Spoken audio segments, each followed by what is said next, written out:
நான் வந்து இது 29வது வருஷம் என்னோட மாலை இது. நான் ஒரு 9 வயசுலேருந்து வந்துட்டுருக்கிறேன்.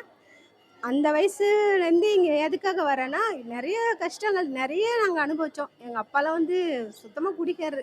எங்களெல்லாம் படிக்க வைக்கணும், குழந்தைங்கள பார்க்கணும் அப்படிலாம் அவருக்கு ஒரு பொறுப்பு இல்லாம வந்த மனுஷனா இருந்தாரு. இங்க வந்து நாங்க எவ்வளோ கஷ்டப்பட்டு முன்னேறி, இப்போ என் 33 வயசுல தான் நான் கல்யாணமே பண்ணேன். அந்த அளவுக்கு எனக்கு பொறந்த வீட்ல எவ்வளோ கஷ்டங்கள நான் அனுபவிச்சு வாழ்ந்தேன். என்னோட மேரேஜ் லைஃப்பும் நல்லாயிருக்கு. எல்லாரும் சொன்னாங்க, "இந்த பொண்ணுக்கு எங்கேருந்து 33 வயசுல கல்யாணம் பண்ணுது. இது எங்கேருந்து குழந்தை பெத்துக்க போகுது?" அப்படிலாம் கேட்டாங்க. அம்மாவோட அருளால எனக்கு ஒரு பொண்ணு இருக்கா. 7 வயசு ஆகுது. ஃபர்ஸ்ட்டு பொண்ணு தான் பொறந்தா.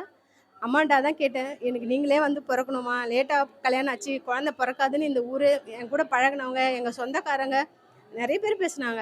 ஆனா நீங்களே எனக்கு வந்து பொறக்கணும்னு சொன்னேன்." என்னோட பொண்ணு 7 வயசுல இருக்கா. அவ இப்ப 7வது மாலை. எனக்கு பையன் பொறந்து 2 வயசு ஆகுது. அவன் இப்ப 3வது மாலை. அம்மாவ நம்புனவங்கள அம்மா கைவிடவே மாட்டாங்க.